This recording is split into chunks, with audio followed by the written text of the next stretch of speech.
Selamat pagi untuk kita semua. Selamat pagi. Luar biasa. Pak harap kehadiran Pak mereka di sini tidak mengganggu ya? Tidak bosan ya? Siap. Sebelum kita lebih jauh ke sana, Pak mereka perkenalkan diri sedikit dulu ya. Baik, nama saya sendiri Pak Ike Rali. Saya tinggal di Waitiu. Saya sendiri guru bimbingan konseling dan juga sebagai kawan siswa di sana. Lalu di sebelah Papi, ini Pak Pius, guru matematika. Perkenalkan, nama saya Valentina Oliver Magela, biasa dipanggil Fanti. Saya kelas 10 di SMK Hendrikus Leven Webalun, ambil jurusan farmasi. Selamat siang semua. Perkenalkan, nama saya Benedikta Emma Balut, biasa disapa Tita Balut. Saya dari jurusan Tata Busana. Selamat siang semua. Terima kasih atas waktunya. Perkenalkan, nama saya Yohana Kalista Padi. Saya mengambil jurusan multimedia sekaligus sebagai ketua OSIS di lembaga SMK Hendrikus Leven.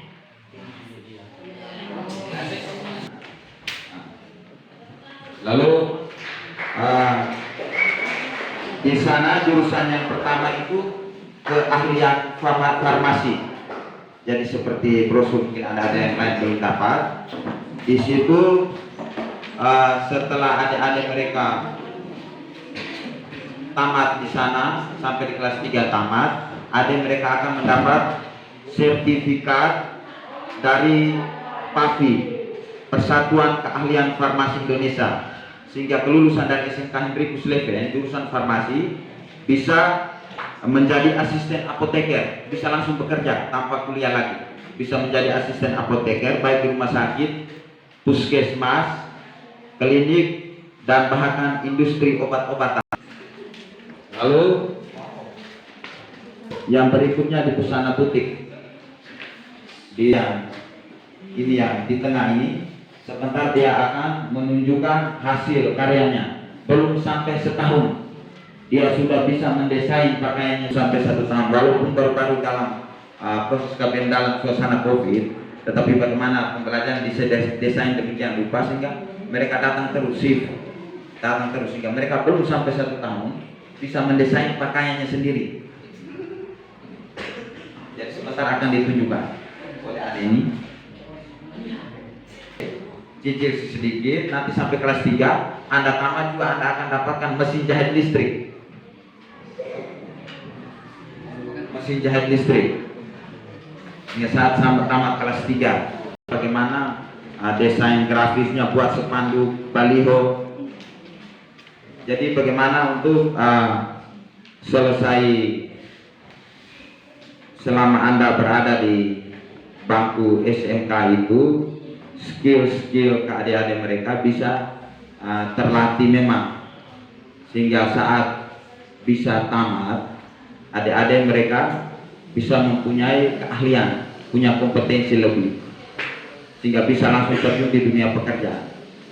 Contohnya sekarang ini banyak sarjana yang pengangguran.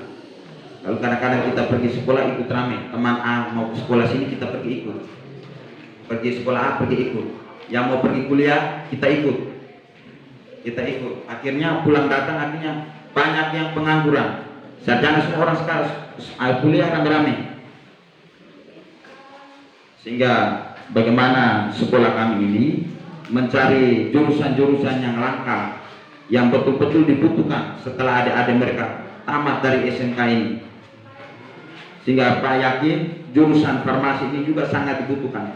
Bisa di apotek sana, di rumah sakit bisa jadi asisten apoteker, selesai tamat dari situ.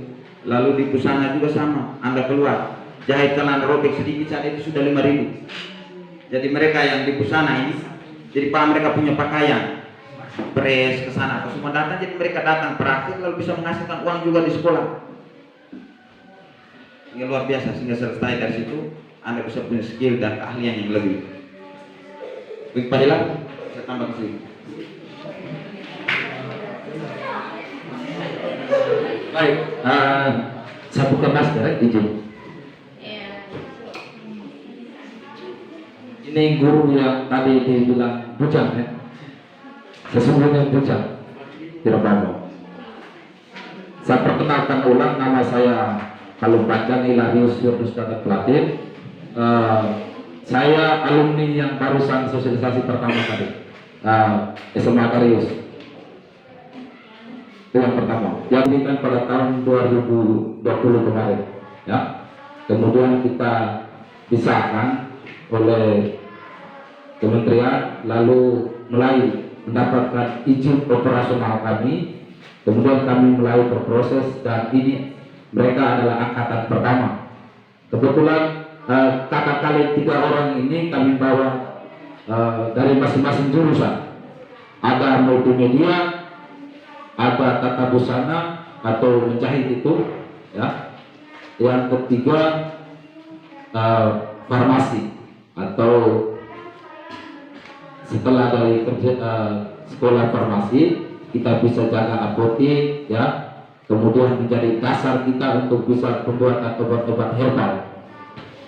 Jadi ada 3 jurusan itu, ya. Jika misalnya adik-adik sekalian, ya, berminat untuk masuk ke 3 jurusan ini, SMA Henrikus Level Balut siap menerima dan mari kita berproses bersama-sama di SMK Henrikus Level Langit Balut.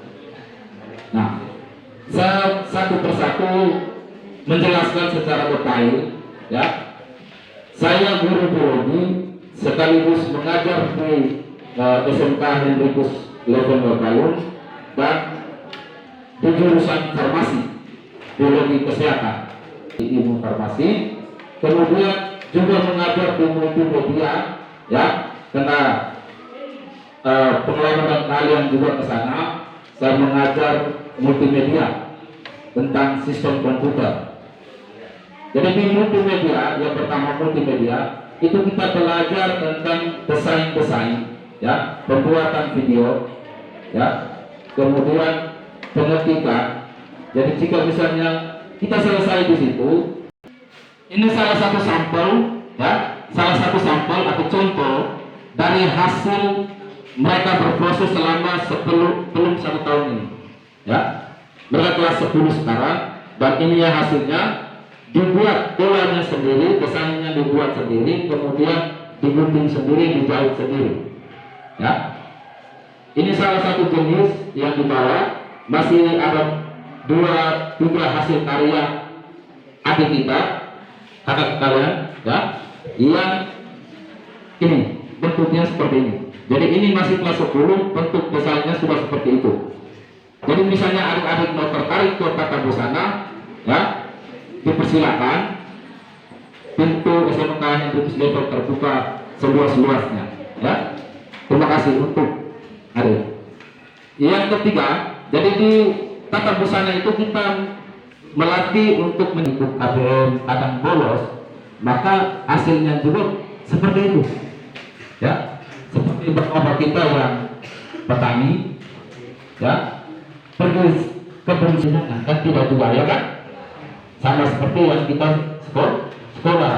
Jadi kita sekolah juga yang baik-baik, rajin ke sekolah, kerja tugas, ya, tingkatkan kali punya keterampilan supaya hasilnya juga baik. Nah, itu selain dari bagaimana membuat obat-obatan, ya, prakteknya itu di kelas 11 dan kelas 12, bagaimana membuat obat-obatan. Pintu SMK Henrikus Level terbuka, ya, dan mari kita berproses bersama-sama di SMK Henrikus Level. Mungkin sampai sini ada pertanyaan? Saya pernah dengar SMA Yohanes Paulus II Balut, Yompol, pernah. Jadi SMA Yompol itu kita selesaikan dengan angkatan yang terakhir ini, yang tamat kelas, yang naik ke kelas 3 ini, tersisakan 1 kelas itu. Sedangkan kita mulai itu angkatan pertama kakak-kakak begini, dan juga nanti ada adik yang mau masuk situ yang angkatan yang kedua, sehingga nanti dengan sendirinya tahun depan itu SMA Yongpolnya itu tidak berjalan lagi, ditutup, sehingga mulai dengan SMK Hendrikus Leven seterusnya. Lalu di sana juga nanti kalau orang tua ada asrama suster, sehingga nanti ada yang berminat ke sana, itu langsung menuju ke sekolah Yongpol yang lama. Bisa ya? Ada yang mau bertanya?